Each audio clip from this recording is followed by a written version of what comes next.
रोहित हार्दिक की लड़ाई अब मैदान से भी बाहर आई। दिग्गज ने खूब खरी खरी सुनाई।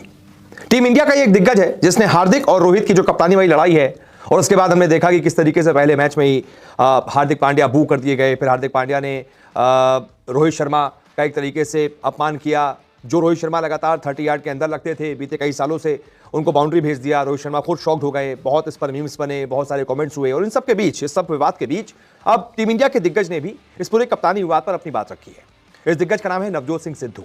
आगे बढ़ बढ़कर सिद्धू जो छक्के लगाते थे, बहुत अच्छे क्रिकेटर थे, और बीते कई सालों से वो जब से राजनीति का उन्होंने सफर शुरू किया तो फिर जो है क्रिकेट थोड़ा भूल गए थे। अब वापस से कमेंट्री भी शुरू कर दी है, और क्रिकेट पर उनके बहुत सारे कमेंट्स जो है वो वायरल हो रहे हैं। ऐसे ही एक कमेंट आया है रोहित और हार्दिक की लड़ाई पर। नवजोत सिंह सिद्धू कहते हैं कि मैंने एक भारतीय टीम में खेला है जहां एक नहीं 5 कप्तान एक साथ हुआ करते थे। कपिल देव, दिलीप वेंगसरकर, सुनील गावस्कर, कृष्णमचारी श्रीकांत और रवि शास्त्री।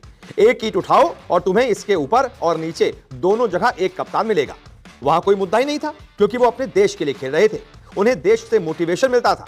हार्दिक के नेतृत्व में खेलने से रोहित का कद छोटा नहीं हो जाता। यानी कि यहां एक तरीके से रोहित शर्मा को बोला है उन्होंने कि रोहित का कद छोटा नहीं हो जाएगा हार्दिक के अंडर खेलने से, इसलिए उनको ज्यादा कुछ दिक्कत नहीं होनी चाहिए और आराम से खेलना चाहिए।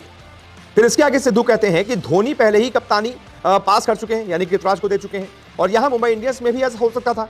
लेकिन ये एक फ्रेंचाइजी है और वो प्रदर्शन को देखते हैं। उन्होंने इसे 3 साल दिए, और जब बात नहीं बनी तो उन्होंने इस काम के लिए एक नए शख्स को चुन लिया। आपको इसे स्वीकार करना होगा। लेकिन रोहित शर्मा और MS धोनी महान खिलाड़ी हैं। यानी कि यहां पर यह भी कह दिया कि रोहित शर्मा को स्वीकार करना होगा, और साथ ही साथ यह भी कह दिया कि दोनों महान खिलाड़ी हैं। और इसके बाद नवजोत ने अपने चिर परिचित शायराना अंदाज में कहा, एक बौना फिर भी बौना होता है, भले ही वो पहाड़ की चोटी पर खड़ा हो, और एक भगवान भगवान होता है, भले ही वो एक कुएं के नीचे खड़ा हो।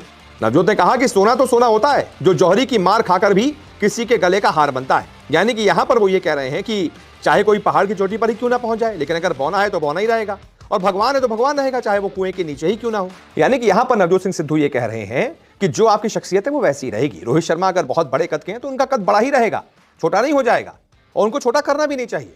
ऐसे ही हार्दिक पांड्या, जाहिर सी बात है, रोहित के आगे तो छोटे कद के हैं, बौने हैं तो बौने ही रहेंगे, भले ही पहाड़ की चोटी पर क्यों ना पहुंच जाए। पहाड़ की चोटी का यहां मतलब है भले ही कप्तान क्यों ना बन जाए, रोहित से तो कम ही रहेंगे ना, तो उनको रोहित से बड़ा अपने आप को नहीं समझना चाहिए। अपना कद रोहित से बड़ा